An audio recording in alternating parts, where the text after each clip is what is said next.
Assalamualaikum warahmatullahi wabarakatuh. Perkenalkan, nama saya Rismawati dari Prodi D3 Keperawatan 3B semester 5. Pada kali ini saya akan melakukan demonstrasi tindakan pemeriksaan fisik pencernaan.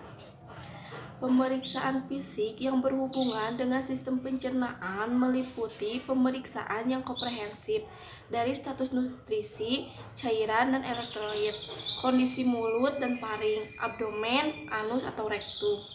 Tahapan pemeriksaan abdomen atau pencernaan diawali dengan infeksi, auskultasi, perkusi, dan palpasi yang pada pemeriksaan sistem lain tidak menekankan urutan seperti ini. Hal ini dikarenakan perubahan nilai atau kualitas hasil bila palpasi atau perkusi dilakukan terlebih dahulu. Sebagai contoh adalah frekuensi peristaltik khusus dapat berubah oleh suhu tangan pemeriksa. Oleh karenanya, auskultasi dahulu peristaltik, kemudian palpasi abdomen. Tujuannya yang pertama, untuk mendapatkan data lengkap untuk menegakkan diagnosa keperawatan yang akurat. Dan yang kedua, membantu individu mengatasi perubahan kehidupan sehari-hari secara efektif dan perawatan diri, baik potensial maupun aktual yang disebabkan oleh adanya masalah kesehatan atau penyakit. Indikasinya, pemeriksaan fisik abdomen adalah berbagai keluhan dan penyakit yang melibatkan organ dan struktur di abdomen, misalnya gastrointestinal, hepatologi, urologi, trauma, dan genital dan reproduksi.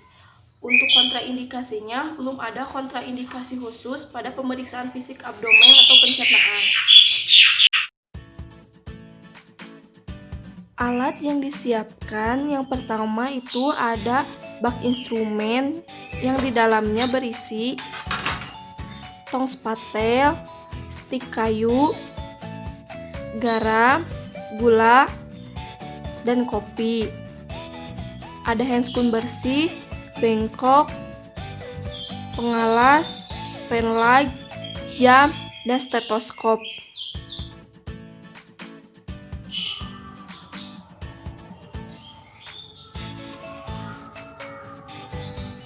Assalamualaikum Bapak, perkenalkan saya perawat Risma yang bertugas pada pagi hari ini dari pukul 7 pagi hingga jam 2 siang nanti ya Pak. Sebelumnya saya sudah memverifikasi data Bapak terlebihnya. Apakah betul ini dengan Tuan A? Bolehkah saya lihat gelangnya Pak? Permisi ya. Iya betul dengan Tuan A. Bapak, di sini saya akan melakukan tindakan pemeriksaan fisik pada abdomen Bapak atau sistem pencernaan Bapak ya. Waktu yang saya butuhkan kurang lebih 10-15 menit. Dan prosedur tindakan yang akan saya lakukan di sini di ruangan Bapak. Apakah Bapak mengizinkan dan bersedia ya? Jika Bapak sudah bersedia, maka saya akan mempersiapkan alatnya ya Pak. Baiklah Pak, saya akan mulai prosedur tindakannya Pak. Tutup sampiran, cuci tangan sebanyak 6 langkah.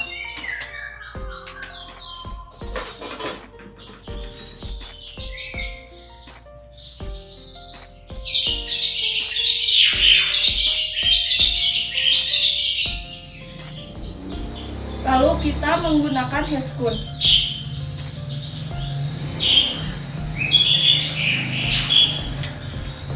Setelah menggunakan handscoon, kita anjurkan pasien untuk duduk. Bapak, bisa kita duduk sebentar? Baiklah, pemeriksaan yang pertama adalah kita melakukan infeksi pada bagian mulut pasien. Kita lihat warna dari mulut pasien. Apakah bersih atau tidak? Apakah ada massa atau tidak? Setelah kita infeksi, yang kedua kita melakukan palpasi. Maaf Pak ya. Tujuannya itu untuk merasakan apakah ada massa atau tidak, apa ada pembengkakan atau tidak, dan apakah ada nyeri tekan atau tidak. Bapak, ketika saya menekan mulut Bapak, apakah nyeri atau tidak? Tidak. Tidak. Kemudian setelah kita memeriksa bagian mulut, kita melakukan pemeriksaan pada bagian gusi pasien. Bapak bisa melihat ke saya sebentar?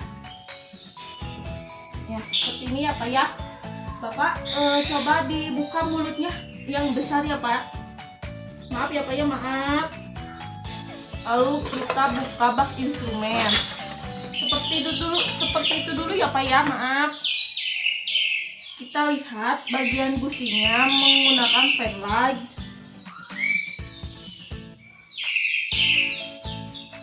Apakah ada peradangan atau tidak? Apakah ada perubahan atau tidak? Dan apakah ada perubahan warna atau tidak? Setelah kita memeriksa bagian gusi pasien, kemudian kita memeriksa bagian lidah pasien.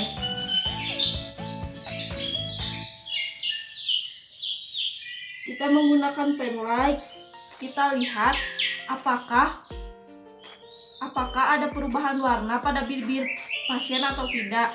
Kemudian setelah itu kita melakukan pengecekan indera perasa pada pasien dengan menggunakan stik kayu, bubuk kopi, bubuk garam, dan bubuk gula. Bapak, maaf dibuka lagi mulutnya ya. Yang pertama, kita melakukan pengecekan dengan bubuk gula. Lidahnya dikeluarkan Pak, dikeluarkan ya, betul. Terus kita lakukan dengan bubuk gula terlebih dahulu pada bagian lidah pasien pertama. Manis Pak? Manis. Setelah itu kita melakukan dengan bubuk garam. Buka lagi Pak, buka, keluarkan lidahnya ya. Terasa asin Pak? Asin. Yang terakhir kita melakukan pengecekan dengan menggunakan bubuk kopi. Buka lagi ya Pak ya. Maaf Pak, keluarkan lidahnya, terus dibuka ya. Pahit Pak? Ya, terasa pahit. Berarti indera perasa pasien masih dalam keadaan normal. Kemudian kita akan melakukan pemeriksaan pada bagian paring pasien dengan cara infeksi. Kita lihat apakah ada peradangan atau tidak, dan kita lihat bagian tonsil pada pasien apakah dalam keadaan normal atau tidak. Coba Pak dibuka Pak. Terus Pak. Ya, udah Pak, tutup lagi Pak. Tutup, dah. Setelah tadi saya lihat tidak adanya peradangan dan keadaan tonsil dalam keadaan normal. Kemudian kita melakukan palpasi pada bagian leher pasien dengan cara tangan kita ditaruh di bagian leher pasien, lalu kita menyuruh pasien untuk menelan. Coba Pak, telan Pak. Sakit tidak? Tidak. Tujuannya itu untuk mengetahui apakah terdapat nyeri tekan atau tidak pada pasien, dan untuk mengetahui apakah ada pembengkakan kelenjar tiroid atau tidak. Kemudian kita melakukan pemeriksaan pada bagian abdomen pasien. Bapak, sekarang kita tiduran lagi ya Pak. Bapak tiduran lagi, saya akan memeriksa bagian perut Bapak ya. Yuk, Bapak tidur lagi. Baiklah Pak, sekarang saya akan melakukan pemeriksaan pada bagian abdomen Bapak ya. Maaf sebelumnya saya buka dulu ya baju bagian atas Bapak.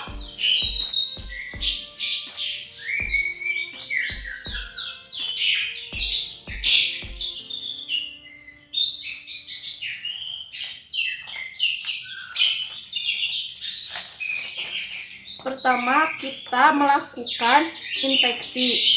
Kita lihat pada bagian abdomen pasien apakah simetris atau tidak, terdapat lesi atau tidak, terdapat massa atau tidak, terdapat bekas luka atau tidak, dan terdapat jaringan parut atau tidak. Baiklah Pak, saya melihat keadaan perut Bapak dalam keadaan normal ya Pak. Setelah itu kita melakukan pemeriksaan dengan auskultasi menggunakan stetoskop.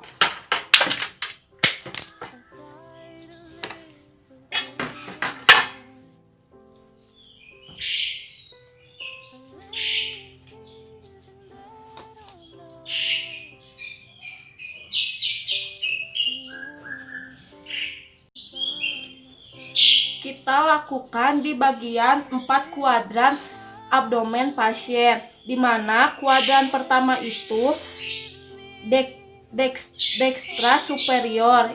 Di sini terdapat hepar atau hati. Kemudian kuadran kedua sinistra superior. Di sini terdapat limfa atau lambung. Ketiga, kuadran 3 dextra inferior. Di sini terdapat usus appendicitis dan di tengahnya ada usus halus. Yang terakhir, kuadran keempat yaitu sinistra inferior, berisi usus besar. Baiklah Pak, saya akan melakukan auskultasi ya Pak. Kita lakukan auskultasi di setiap kuadran. Pada setiap satu kuadran dilakukan dalam 1 menit.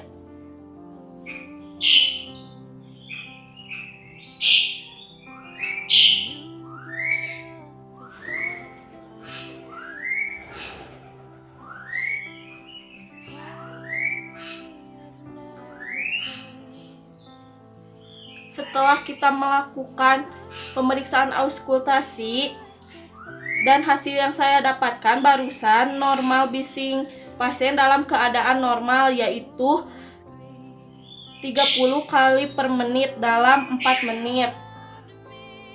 Dan suaranya normal seperti orang sedang lapar, yaitu krucuk-krucuk.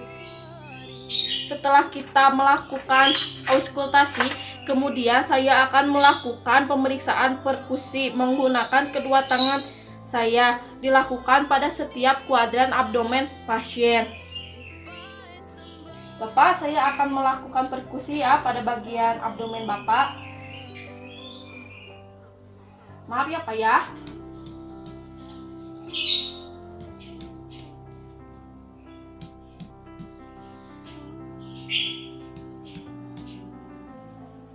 Dan hasil yang saya dapatkan, perkusi pasien dalam keadaan normal dengan suara timpani. Setelah melakukan perkusi pada bagian abdomen pasien, maka saya juga akan melakukan perkusi pada bagian ginjal pasien. Dengan cara tangan kanan kita berada pada pinggang pasien. Kita sarankan pasien untuk ke sebelah kiri atau ke sebelah kanan. Bapak maaf, bisa melihat ke sebelah sana Pak? Ya, itu dulu ya Pak ya. Coba maju ke sini Pak sedikit. Maju Bapaknya ke sini. Terus Pak, terus ya. Terus ke sana ya Pak, miring ya. Ya, ini tangannya ya Pak. Tangan kanan kita berada di pinggang, lalu tangan kiri kita menonjok bagian pinggang pasien atau memukul, tetapi tidak keras juga.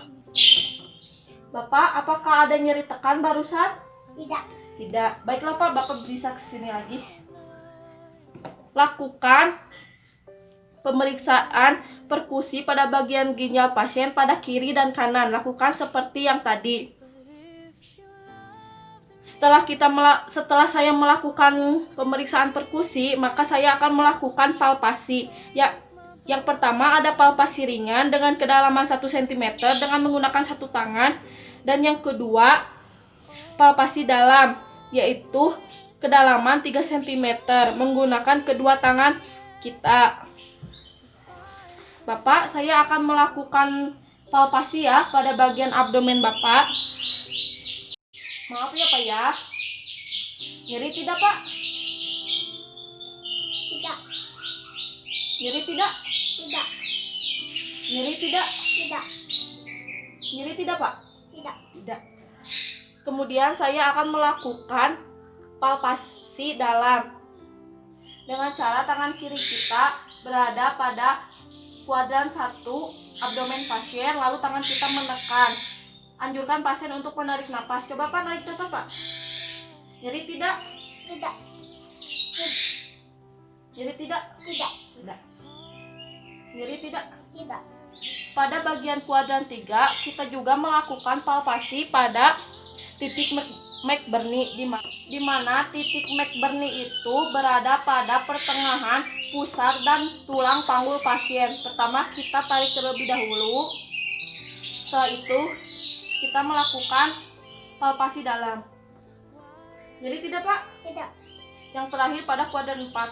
Jadi tidak? Tidak. Tidak. Setelah melakukan palpasi dalam, saya juga akan melakukan palpasi pada bagian ginjal pasien dengan cara tangan kita dimasukkan yang bagian kiri, lalu tangan kita yang bagian kanan menekan.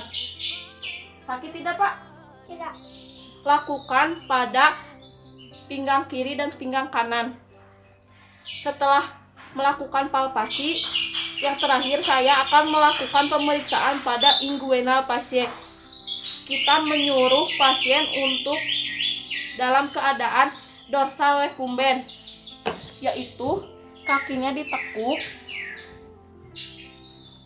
Pak, ininya ditekuk. Nah gini, satu lagi ya Pak. Ya gini ya Pak ya, bentar ya. Kita lihat bagian anus pada pasien, apakah merah, berwarna merah atau tidak, apakah ada peradangan atau tidak. Dan yang terakhir kita melakukan palpasi pada bagian inguinal pasien. Kita rasakan apakah ada pembesaran anus atau tidak dan apakah terdapat massa atau tidak. Setelah saya selesai melakukan semua tindakan, maka kita rapihkan pasien kembali. Bapak, saya sudah selesai melakukan pemeriksaan fisik pada bagian abdomen Bapak dan sistem pencernaan Bapak ya. Dan hasil yang saya dapatkan, Bapak dalam keadaan normal-normal saja, tidak ada masalah pada sistem abdomen Bapak atau sistem pencernaan Bapak ya Pak ya.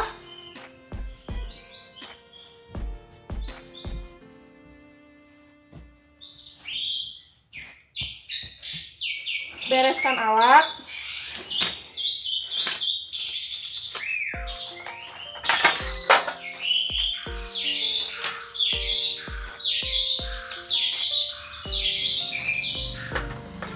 Rapihkan pasien. Buka sampiran. Dan kembali mencuci tangan sebanyak 6 langkah.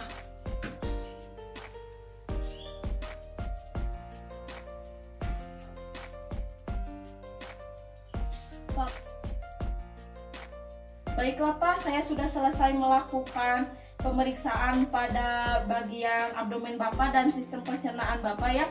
Dan hasil yang saya dapatkan, Bapak dalam keadaan normal-normal saja, tidak ada yang perlu dikhawatirkan. Baiklah Pak, saya permisi untuk kembali ke ruangan saya.